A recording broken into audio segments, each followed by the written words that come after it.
Cette histoire commence par une valise qui flotte entre deux eaux en Bretagne et elle se termine dans un salon de massage à Paris. De massage avec finition, comme on dit. Il s'agit de l'enquête sur le meurtre en 2011 de Farid Ouzan. Je la débrieferai avec le magistrat qui était avocat général au procès, Stéphane Cantereau. J'ai écrit cette histoire avec Thomas Audouard, réalisation Boris Paczynski. Europe 1, Christophe Ondelatte. Le cadavre? Ah bah il est là, le cadavre. Dans cette valise qui flotte dans la rade de l'Orient. Les plaisanciers qui viennent de la découvrir entre deux eaux, en ce matin du 13 juillet 2011, vont vite s'apercevoir que ça n'est pas qu'une valise, car ils se mettent en tête de la repêcher, et qu'ils s'aperçoivent qu'elle pèse un âne mort. Attends, bouge pas! Ah! Putain, mais c'est pas possible, qu'est-ce qu'il y a là-dedans? Ah! Ce qu'il y a là-dedans, eh bien tu ne vas pas tarder à le savoir. Attends, je regarde, la valise est entrouverte. Oh merde! Oh merde! Tu l'as dit. Il y a un pied qui dépasse de la valise.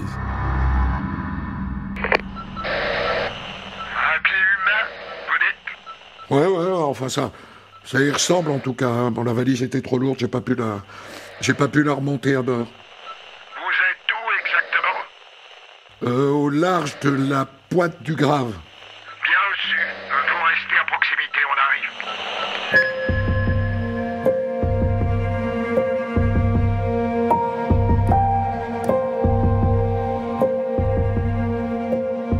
Quand les gendarmes maritimes arrivent sur place, ils sortent la valise de l'eau. Ils l'ouvrent. Ça n'est pas qu'un pied. Il y a tout un cadavre dedans, enroulé dans une bâche plastique, recroquevillé en position fétale. 13 juillet 2011, il est 12h31, point. Nous sommes en présence d'un corps humain enroulé dans une bâche plastique, point. Il s'agit du cadavre fortement imbibé d'eau de mer d'une personne de sexe masculin, virgule, habillé d'un jean, virgule, maintenu par une ceinture de marque Dolce Gabbana, virgule, ainsi que d'un blouson, point. Les membres sont maintenus par un ruban adhésif aux poignets et aux chevilles, point. La tête est enturbanée dans du ruban adhésif, point. Le corps maintenu dans le contenant de type valise, virgule, est conservé dans sa position initiale, virgule, en vue d'un transport vers l'institut médico-légal. Point. C'est donc au médecin légiste de compléter le tableau. L'homme semble avoir la quarantaine, mais rien n'est certain, le corps est très dégradé. Il est de type méditerranéen, comme on dit, possiblement maghrébin, 1,79 m. Il n'a sur lui aucune pièce d'identité, juste un jeu de clés dans sa poche. Et de quoi est-il mort, docteur? Il est mort par étouffement, probablement en raison du ruban adhésif positionné sur sa bouche et sur son nez. À votre sens, il a été ligoté et plié en position fétale avant ou après la mort? C'est impossible à dire. Le corps a séjourné, je dirais, au moins 3 semaines dans l'eau, peut-être un mois. Il est beaucoup trop dégradé pour avoir des certitudes en la matière. Cette valise a-t-elle été jetée directement dans la rade de l'Orient ou a-t-elle été balancée à la mer par un bateau qui naviguait au large? Impossible à dire non plus. Il faut vite lui coller un nom à ce cadavre. On ne peut pas prendre une photo de sa tête, elle est imprésentable. Les chairs sont parties avec le scotch, le visage étant bouilli. Est-ce qu'on a signalé une disparition récemment dans le coin? Non. Et donc les gendarmes créent une cellule d'investigation dédiée. Ils la baptisent Valise 56. 56 comme le département du Morbihan. 11 enquêteurs, à plein temps, chargés de résoudre une double énigme. À qui est ce corps supplicié? Et pourquoi l'a-t-on tué? Pour coller un nom sur un cadavre, il y a une technique qui ne fonctionne pas trop mal, l'anthropomorphisme. Un logiciel informatique qui reconstitue les visages à partir de ce qui reste de la tête, et notamment du crâne. On l'utilise Et ça donne un portrait robot qui paraît dans le quotidien régional Ouest France. On verra bien ce que ça donne, mais sans grand espoir. Dans la panoplie de la police scientifique de 2011, il y a aussi l'ADN. Est-ce qu'il y a dans le fichier d'Interpol la trace d'un homme disparu qui colle avec cet ADN? La réponse est non. Au bout de 8 mois d'enquête, un constat s'impose. Moi, je crois qu'il va falloir se contenter de ce qu'on a. Je sais, c'est pas grand-chose. Concrètement, on a quoi? On a le jeu de clés retrouvé dans sa poche et sa ceinture Dolce Gabbana. On va pas aller loin avec ça, mais qu'est-ce que t'en penses si on publie un avis de recherche avec une photo de la ceinture et des clés? Pourquoi pas? Au point où on en est, on n'a rien à perdre. Sauf que ça ne donne rien non plus. Et pourtant, dans le trousseau de clés, il y en a une qui n'est pas courante. Une clé de marque Vachette. Renseignement pris auprès du fabricant, il n'y en a pas beaucoup en circulation de ces clés-là. Nous en avons commercialisé 399, exactement à ce jour, pas une de plus. Ça, c'est un coup de peau. La clé est rare. Mais quelle porte est-ce qu'elle ouvre? Les gendarmes ne vont pas se lancer dans un tour de France et ouvrir toutes nos portes une par une. Dites-moi, monsieur, est-ce que par hasard vous auriez une liste des clients qui vous ont acheté ce modèle de serrure et donc de clé? Des clients, non. Mais des serruriers qui les ont commandés chez nous, oui, bien sûr. Vous imaginez le boulot? Il faut faire un tour de France et aller voir les serruriers un par un. Bonjour monsieur, est-ce que cette clé vous dit quelque chose? Et ça, 399 fois. C'est un travail titanesque. Et pourtant, les gendarmes s'y collent. J'insiste là-dessus pour tous ceux qui pensent que dans notre pays, la justice manque de moyens. Elle en manque, sans doute. Mais je peux vous dire que dans ce genre d'enquête, on ne lésine jamais sur les moyens. Et c'est d'autant plus remarquable que sur ce coup-là, ça marche. À la 144e comparaison de clés, bingo! Allô patron? On a identifié un serrurier du Pré Saint-Gervais, en région parisienne. Il a reconnu la clé de marque Vachette. Il est intervenu l'année dernière pour ouvrir la porte d'un gars qui était victime d'un dégât des eaux. Il affirme que la clé correspond à la serrure qu'il a ouverte et nous on est allés sur place et je vous confirme. C'est la bonne, patron. Bien, joli travail. Le nom et l'adresse de ce client? Farid Ouzane, O-U-2-Z-A-N-E. Il habite rue Boissy d'Anglas dans le 8e arrondissement de Paris. Autant vous dire que les gendarmes y vont fissa. Et ils tombent sur la gardienne. Monsieur Ouzane? Oh, ça fait un petit moment que je ne l'ai pas vu. Vous voulez dire qu'il a déménagé? Oh, je ne pense pas. À ma connaissance, il paye toujours son loyer au propriétaire. Et le courrier? Il en reçoit du courrier? Oh oui, oui. Je lui mets les lettres sur le paillasson, comme toujours. Or, il n'y a aucune enveloppe sur le paillasson. Et ça ouvre une piste. Si on part de l'idée probable que ce Farid Ouzane est le mort retrouvé dans la valise dans la rade de Lorient, alors quelqu'un continue de le faire vivre. Quelqu'un paye son loyer. Quelqu'un ramasse son courrier. Bref, jusqu'à ce qu'à force d'abnégation, les gendarmes ne parviennent à introduire la clé Vachette dans cette serrure. Pour tout le monde, Farid Ouzane était vivant. Mais bon, l'essentiel pour l'instant, c'est qu'on a un nom. Enfin. Bon, voilà tout ce que j'ai pu trouver sur le gars. Il est d'origine marocaine. Il a 55 ans. Le légiste avait dit 40 et il est beaucoup plus vieux que prévu. Son casier judiciaire vierge. Jusqu'en septembre 2011, il était technicien de surface, autrement dit homme de ménage, dans un salon de massage situé rue Moncey, à Paris, dans le 9e arrondissement. Il en a démissionné en septembre 2011. Voilà tout ce que j'ai pu obtenir sur le gonze, quoi. Septembre 2011? Mais c'est 3 mois après la découverte de son cadavre. Ça se confirme. On a continué à le faire vivre après sa mort. Et ça, c'est pas banal. À ce stade, je suis à peu près sûr qu'il y a un truc qui vous trotte dans la caboche. Et à moi aussi, je vous le confirme. Il était homme de ménage dans un salon de massage. Un homme. Est-ce que par hasard, le salon de massage en question ne s'intéresse pas plus à la bistouquette de ses clients qu'à leurs vertèbres lombaires? Tatam! La réponse est oui. Le salon dans lequel travaillait Farid Ouzane est un lupanar. C'est un bordel. Comme beaucoup de salons de massage, d'après ce qu'on m'a dit. Moi, j'en sais rien, j'y vais pas. Et vous? Je m'égare, pardon. Du coup, est-ce que les collègues de la brigade de répression du proxénétisme n'auraient pas des trucs à raconter sur ce salon et sur ce Farid Ouzane? Et donc, les gendarmes appellent le 36 quai des Orfèvres. Dites-moi, on travaille sur un certain Farid Ouzane. Est-ce que ça vous dit quelque chose? Farid Ouzane? Vous l'avez retrouvé, mon gars? Pourquoi est-ce que vous dites mon gars? Parce que c'est un gars qui travaille pour nous dans le milieu des proxos à Paris. Un indique, quoi. Et ça fait un petit moment qu'on n'arrive plus à le joindre. Et vous n'êtes pas près de le joindre. Il s'est fait la valise, le gars. À partir de là, une piste s'ouvre en grand.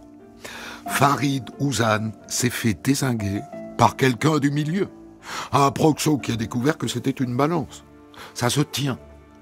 Mais les collègues de la brigade de répression du proxénétisme n'y croient pas beaucoup. S'il avait été tué par un mec du milieu, il l'aurait tué à Pigalle, hein, pas à Lorient. Ça paraît évident. Mais il y a une surprise à ce stade de l'enquête. Le salon de massage de la rue Moncey est tenu par deux filles qui s'appellent Sabrina et Claudia. Et Claudia, figurez-vous, vient de Lorient. Elle joue du biniou par tous les bouts, celle-là. Elle et sa copine Sabrina sont donc placées sur écoute et surveillées de près.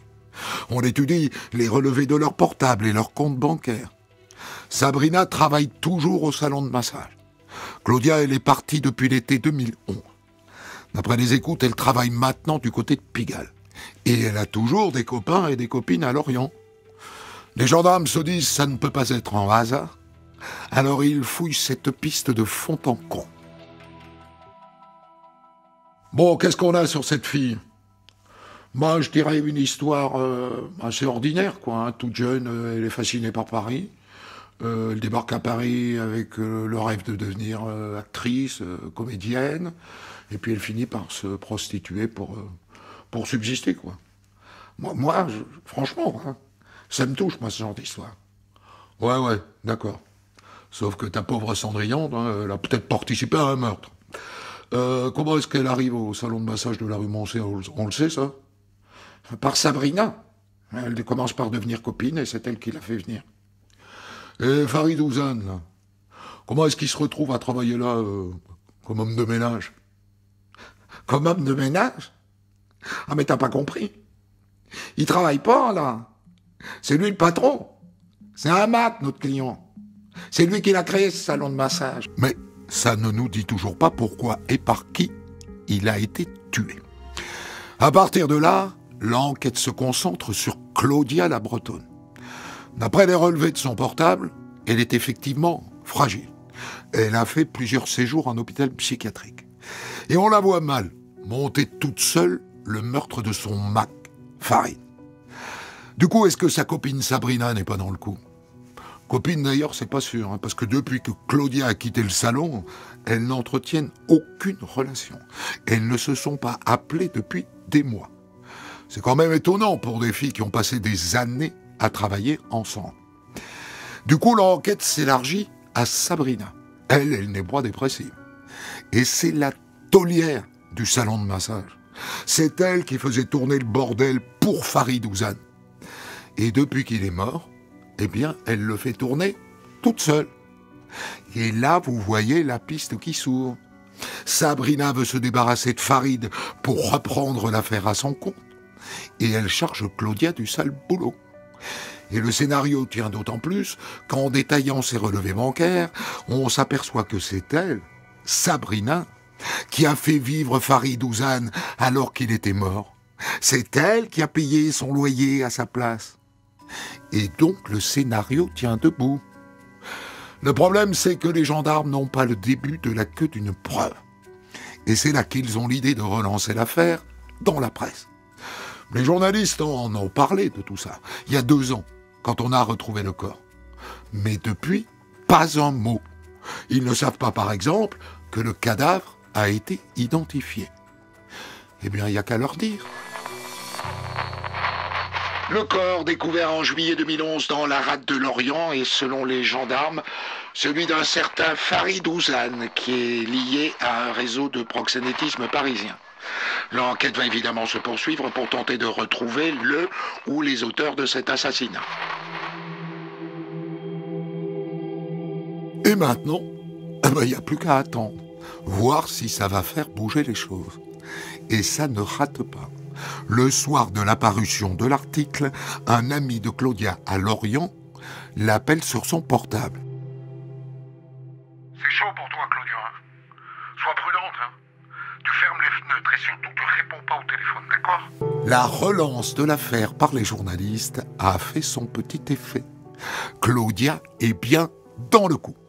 Et d'après la suite de cette conversation téléphonique, son père qui habite à Lorient est mouillé dans l'affaire, lui aussi. Cette enquête avance enfin. Il a fallu 2 ans pour en arriver là. Mais maintenant, les gendarmes ont assez de biscuits pour placer tout ce petit monde en garde à vue. Sabrina, Claudia et son daron sont interpellés le lendemain matin. Comme prévu, Sabrina la taulière est solide. Je vois pas ce que vous me racontez là. J'ai aucun rapport avec la mort de Farid, moi. Et d'ailleurs, pour moi, Farid, il est pas mort, hein. Pour moi, il est au Maroc, Farid. Et j'ai d'ailleurs des amis qui l'ont vu là-bas. Elle est gonflée. Elle va même jusqu'à nier la réalité, parce que c'est bien Farid. Ça a été confirmé par des analyses ADN. Et Claudia, alors, qu'est-ce qu'elle a à dire? Les gendarmes savent qu'elle est plus fragile. Et d'ailleurs, elle craque tout de suite. Je vais vous raconter comment ça s'est passé, parce que ça fait trop longtemps que je porte tout ça. Il faut que ça sorte. Ça a commencé par une dispute au salon. Sabrina, elle voulait partir du salon, mais Farid, il voulait pas lui donner d'argent comme des indemnités, vous voyez. Alors elle s'est énervée. Elle a commencé par lui jeter sa tasse de café à la figure. Et puis elle m'a demandé d'aller lui chercher un bougeoir qu'on avait dans une des chambres. Alors j'y suis allé. Je lui ai donné le bougeoir. Et à un moment, Farid, il s'est retourné et lui a donné un grand coup à l'arrière de la tête. Là, il est tombé. Et elle, Sabrina, elle a pris le fil électrique de l'imprimante et elle lui a passé autour du cou et elle s'est mise à serrer. Et elle m'a demandé de l'aider. Et vous l'avez fait? Vous l'avez aidé? Oui, mais pas jusqu'au bout. À un moment, je suis sorti. Et c'est après que Sabrina elle est venue me voir en me disant qu'elle pensait que Farid était mort, mais que c'était pas sûr. Et qu'il fallait lui mettre un sac plastique sur la tête pour être sûr qu'il respirait plus. Et après, eh bien, elle a aidé Sabrina à mettre le corps dans une valise. Et elle a appelé son papa à Lorient pour les aider à se débarrasser du cadavre. Je lui ai dit que j'étais en galère, que j'avais besoin de lui. Et vous lui avez dit qu'il s'agissait de vous débarrasser du cadavre de votre macro? Non. Bien sûr que non, papa, il n'a jamais su ce que je faisais à Paris. Et vous êtes allé comment, à Lorient? En taxi. On a commandé en taxi, avec la valise dans le coffre. Toutes les deux? Oui. Sabrina et moi. Et quand on est arrivé à Lorient, bien sûr, mon père, il a compris qu'il y avait un corps dans la valise. Je lui ai dit que moi, j'y étais pour rien, que c'était Sabrina, mais qu'il fallait absolument qu'il nous aide à s'en débarrasser. Il a dit qu'il allait m'aider, mais qu'il voulait rien savoir d'autre, ni qui était le mort, ni ce qui s'était passé. Et voilà. Et dans le bureau d'à côté, Le père confirme le scénario. Moi, j'ai accepté parce que c'était pour protéger ma fille. Mais j'ai pas voulu savoir qui était cet homme dans la valise. Mais quand même, j'ai demandé à son amie Sabrina si quelqu'un risquait de signaler la disparition de ce type-là, quoi. Elle m'a dit que non, que personne n'allait s'inquiéter de son absence, qu'il était marocain, qu'il suffisait de dire qu'il était... Et là, il raconte que pour se débarrasser de la valise, il a emprunté le bateau d'un ami, qu'il est allé au large, le plus loin possible de la côte, mais que la météo était épouvantable et que lui ne savait pas vraiment piloter un bateau. Alors il n'a pas pu aller aussi loin qu'il le voulait, et il a jeté la valise dans la rade. J'étais tellement retourné que quand la valise s'est enfoncée dans l'eau, j'ai fait le signe de croix. Et après, je suis rentré chez moi. Délicate attention.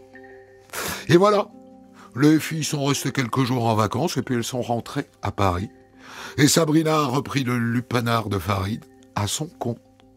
Sans état d'âme, semble-t-il.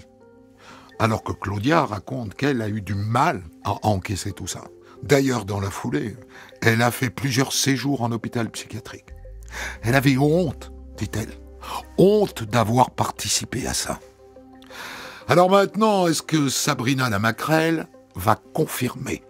Est-ce qu'elle va assumer le crime? Le coup de bougeoir derrière la tête, le fil électrique de l'imprimante avec lequel elle l'a étranglé. Elle vous a dit ça, Claudia? Que j'avais tué Farid? Mais n'importe quoi, elle délire, quoi. Je sais pas si vous êtes au courant, mais elle a des sérieux problèmes psychiatriques, hein, Claudia. Moi, je sais pas pourquoi elle vous a dit ça. Pourquoi elle m'en veut comme ça? Elle est folle, cette fille. Folle, peut-être. Mais tout ce qu'elle raconte est très crédible. Et elle assume sa part du meurtre. Elle reconnaît qu'elle a aidé Sabrina à tirer sur le câble électrique. Bref, le juge est convaincu que le scénario décrit par Claudia est le bon. Il les met toutes les deux en examen pour le meurtre de Farid Ouzane. Et le père, bien entendu, pour sa participation à l'évacuation du cadavre. Avant le procès, laissez-moi vous dire 2 ou 3 choses sur ce salon de massage. Claudia raconte qu'elle y faisait jusqu'à 20 passes par jour. Même quand j'étais fatigué, et même quand j'étais malade. Elle dit qu'il n'y avait pas de douche au salon, et qu'elle devait se laver dans un seau. Et combien ça vous rapportait tout ça? Dans les 3 000 € par mois. Alors que ce salon générait, selon les estimations, jusqu'à 90 000 € de chiffre d'affaires par mois. Le procès a lieu à Vannes en décembre 2016. Et ça se passe comme toujours dans ce genre d'affaires. La victime est un maquereau. Un bas salaud de maquereau. Il est mort, on l'a tué, mais c'est lui le méchant. Et le meurtre d'un méchant, c'est moins grave. Je vous dis ça pour vous préparer au verdict. Dans le box, Sabrina et Claudia ne se regardent pas. Jamais. Et Sabrina reste sur sa position. Elle n'a rien fait. Je vous dis que je suis 100% innocente. Et d'ailleurs, je crois toujours pas que c'est le corps de Farid que vous avez retrouvé dans cette valise. Mais enfin, mademoiselle, il n'y a pas de doute là-dessus. La comparaison ADN nous donne la certitude que la victime est bien Farid Ouzane. Globalement, le procès démontre que c'est Sabrina, l'instigatrice du crime, et que Claudia n'a tenu qu'un rôle de complice. Claudia donne l'impression aux jurés d'être totalement brisée par la vie. Et puis, qui a profité du crime financièrement? Sabrina, pas Claudia. Claudia a continué à enchaîner les passes au rythme de 20 passes par jour pour 3 000 € par mois. À l'heure du verdict, eh bien, il se confirme que tuer un maquereau coûte moins cher que de tuer votre voisin. Sabrina, leader de ce crime, est condamnée à 12 ans de réclusion criminelle seulement. Et Claudia, la suiveuse, mais qui a quand même tiré sur le câble électrique, ne prend que 6 ans. Quant au père, il prend 1 an avec sursis pour recel du cadavre. Aujourd'hui, toutes les deux ont purgé leur peine. Elles sont sorties de prison. Claudia, après avoir repris ses études, est même parvenue à changer complètement de vie, à tourner la page de la prostitution. C'est pour ça que je ne vous ai pas donné leur nom, et d'ailleurs leur vrai prénom. Laissons-leur une chance. Je vous ai raconté l'enquête sur le meurtre en 2011 d'un proxénète parisien qui s'appelait Farid Ouzane, tué par une prostituée qui travaillait avec lui et voulait reprendre à son compte le salon de massage dans lequel elle exerçait, avec l'aide d'une autre prostituée plus fragile que, semble-t-il, elle a un peu manipulée. Cette histoire, je la débriefe avec vous, Stéphane Cantereau. Vous étiez avocat général aux 2 procès qui ont clos cette affaire. Ça correspond aux peines que vous aviez demandées ? Oui, alors en première instance, on avait dans le box les 3 accusés, c'est-à-dire le père de Claudia elle-même et Sabrina. Ouais. Par contre, parce que j'avais été suivi dans mes réquisitions, les peines, puisque j'avais requis pour Sabrina 12 à 15 ans, et en fait elle a été condamnée à 12 ans en première instance, et elle a fait appel. Et comme j'avais été suivi pour Claudia et son père, moi j'ai estimé qu'il n'y avait pas lieu de faire appel contre eux. Donc au deuxième procès, en appel, on s'est retrouvé qu'avec Sabrina dans le box. Et Claudia et son père sont venus à l'audience, mais en tant que témoins simplement. Vous aviez fait des réquisitions mesurées, et le verdict est très mesuré. Vous pouvez nous expliquer le sens de ça ? En fait, d'abord, ça tenait aux personnalités des uns et des autres, d'abord des accusés, des circonstances de fait, et puis la personnalité aussi de notre victime. Alors, c'est pas moi qui vais excuser par la qualité de la victime, mais en même temps, on avait affaire à un vrai proxénète, c'est-à-dire quelqu'un qui était capable de faire usage de violence quand il le fallait, qui a vécu de la prostitution, c'est-à-dire de finalement la manipulation du corps d'autrui. Il a fait fortune puisqu'il s'est retrouvé à la tête de 20 millions d'euros comme patrimoine, avec un appartement de luxe sur l'avenue Mohamed VI d'Agadir. Enfin, vous voyez, donc il y avait quand même des circonstances. Il y avait aussi le pari que vraiment on avait affaire, tant Claudia que Sabrina. Et d'ailleurs, je pense que l'actualité nous a donné raison. C'est-à-dire que on avait affaire vraiment à 2 jeunes femmes qui avaient des ressources. Voilà, vous voulez dire des capacités de rebond.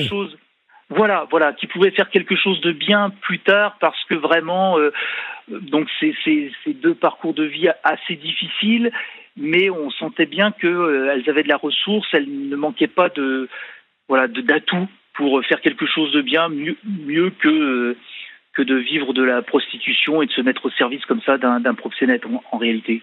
C'est pour cette raison que j'ai décidé de ne pas donner leur nom et d'inventer des prénoms. C'est pour ça que je vous autorise à bafouiller de temps en temps à la recherche des prénoms que j'ai donnés, qui ne sont pas ceux du dossier d'origine. Et cette histoire a par ailleurs été déjà racontée avec d'autres prénoms encore. Donc vous me soutenez dans ce choix. Oui, complètement. Alors là, complètement. Alors, justement, ces filles, vous parlez de leur fragilité. Elle tient à quoi, cette fragilité ? Sabrina a vécu dans une banlieue assez difficile, où elle nous racontait quand même avoir vécu des moments de tension assez intenses, et que pour elle, venir à Paris et vivre de la prostitution, c'était se sortir d'un milieu où elle était en danger, soit en danger d'être abusée, ou en danger d'être mariée forcée. Enfin voilà, elle nous a décrit quand même un univers à la fois familial et social assez ennuyeux pour elle, et en disant que de toute façon, elle nous l'a dit aussi à l'audience, que la prostitution pour elle, ça a été un échappatoire, et ça a été, elle en avait une certaine voilà, une vision pas si négative, puisqu'elle a dit, moi j'aimais l'argent, j'ai gagné beaucoup d'argent et j'aimais le contact avec les gens. Et sérieusement, hein, et vraiment, elle était dans une vérité, hein, la sienne à ce moment-là. Donc voilà, on avait vraiment affaire à quelqu'un de volontaire et essayant de sauver un peu sa peau. Et alors Claudia qui arrive de Lorient. Voilà, alors Claudia, c'est un peu à l'époque, si vous voulez, c'est un peu une caricature chantée dans les vieilles chansons françaises, vous savez, puisque alors Claudia, pour moi, c'est quelqu'un qui était précoce intellectuellement, affectivement, et qui n'a jamais été un peu dans son âge. Et elle avait une liaison, je crois, avec son professeur de théâtre qui lui a dit, mais toi, tu es une actrice née, tu es fait pour ça, vraiment, faut pas que tu restes ici. Et ça lui a monté à la tête. Et avant le bac même, je crois, elle est partie à Paris pour mener sa carrière d'actrice. Et d'échec en échec, eh bien, elle finit par atterrir dans un salon de prostitution. Donc vraiment, c'est un peu la vieille chanson néo-réaliste, quoi, hein, je me voyais déjà et puis finalement je termine mal et vraiment avec des grandes fragilités que à la fois Sabrina a su tirer parti, parce que c'est quand même Sabrina qui l'a aussi un peu séduite et incitée à faire ce métier également, hein. Claudia avait une grande admiration pour Sabrina qui a su un peu l'utiliser également, voilà. Quelle est la vraie nature du rapport entre ces deux filles? Je viens d'évoquer l'expression d'emprise. Est-ce que véritablement Sabrina exerce une emprise sur Claudia? Alors, une emprise, je ne sais pas, c'est difficile à définir comme concept, hormis, je trouve, dans le cas de violence conjugale, où là, ça y est, on commence à bien cerner ce que ça veut dire. Non, moi je pense plutôt de la fascination. Vraiment, Claudia avait été fascinée par Sabrina, séduite aussi. Je pense qu'il y avait une forme d'amour, d'amitié très forte entre elles deux. Je pense qu'on est plutôt dans ce registre-là, et que par admiration, par cette séduction qu'exerçait Sabrina, Claudia a été conduite à la suivre très loin, en fait. Mais pour quelle raison, alors, est-ce qu'on a une peine de 12 ans pour Sabrina et de 6 pour Claudia? Parce que, bon, certes, Sabrina donne le coup de chandelier seule, mais elles sont deux à tirer sur le câble électrique pour l'étrangler. Donc, finalement, le verdict consacre l'idée que Sabrina est beaucoup plus méchante que Claudia. Alors, plus méchante, il y a plusieurs facteurs. Pour moi, il y avait d'abord l'attitude pendant les faits, c'est-à-dire que c'est quand même Leïla qui tire majeure partie de la situation. Donc c'est son salon à elle, c'est elle la gérante. Donc une fois que le proxénète Farid disparaît, tout l'argent rentre dans sa poche. Voilà. Et de fait, Claudia en avait beaucoup, avec que les miettes en fait, hein, en réalité. Bon. Donc elle avait intérêt au crime. Voilà. Il y avait ce qui la consacre comme manipulatrice du crime, quand même. Voilà, il y avait cet élément-là. Il y avait le fait que vraiment c'est elle, c'est clair que c'est elle la chef. Si vous voulez, sans Sabrina, Claudia fait rien en fait. Alors que sans Claudia, Sabrina aurait peut-être fait quelque chose avec quelqu'un d'autre, peut-être. Mais voilà, l'inverse était moins vrai. Donc ça, c'est le premier élément. Deuxième élément, c'est le fait que Claudia, vraiment, le crime l'a traumatisée. C'est-à-dire que le meurtre l'a complètement traumatisée, l'a chamboulée. Et elle voyait Farid marcher dans la rue à ses côtés, elle le voyait dans ses cauchemars, elle a eu des graves problèmes, une grave décompensation psychiatrique, vous avez très bien raconté ça tout à l'heure. Voilà, donc il y a cela aussi, il y en a une qui vit très bien, et l'autre qui est traumatisée par le geste, par le cadavre, par ce qui s'est passé. Donc elle dégrise complètement un peu, et ce qui fait qu'elles vont se disputer à un moment, et Sabrina lui dit mais arrête, parce que tu vas nous faire tu vas attirer l'attention sur nous, tu vas nous faire arrêter, et puis si t'es pas capable d'assumer, tu dégages. Et c'est comme ça que Claudia s'en va et va un peu errer à un moment, et c'est comme ça qu'elle se sépare un peu. Et d'ailleurs, Sabrina a eu raison, parce que c'est par Claudia, finalement, qu'on les identifie assez facilement, avec notamment la stratégie des gendarmes. Alors, j'en profite, hein, la SR maritime, la section de recherche maritime de Lorient a fait un travail exceptionnel, vraiment. C'est dingue cette histoire de clé quand même, que il soit allé chez chaque serrurier avec la clé incriminée et que finalement à la 144e fois, je crois, ça marche. C'est parce que vous êtes d'accord avec moi, l'idée générale dans la population, c'est la justice, même pas de moyens, mais enfin là. Ah là, on y a mis les moyens, et je dirais que la justice, oui, mais c'est surtout la gendarmerie. Là, pour le coup, eux ont vraiment fait un travail minutieux. Et puis, enfin, je me rappelle encore du classement même du dossier par sous-dossier, par chemise, par thème. Tout a été exploité, et y compris parce que une des stratégies de défense de Sabrina, enfin la stratégie de défense de Sabrina, c'était de dire que en fait c'est un règlement de compte parce que en fait. Enfin, vous allez peut-être en parler, mais Farid était un indique de la mondaine, voilà, de la mondaine, et il avait contribué à faire tomber Boitet, donc Monsieur Boitet, qui était le parrain de la nuit parisienne. Alors le parrain dans tous les sens du terme, parce que il avait plusieurs établissements à Pigalle, et puis aussi les parrains de Marine Le Pen. Et en fait, Monsieur Ouzane a contribué à le faire tomber. D'accord. Voilà, c'est ce qui apparaît dans le dossier.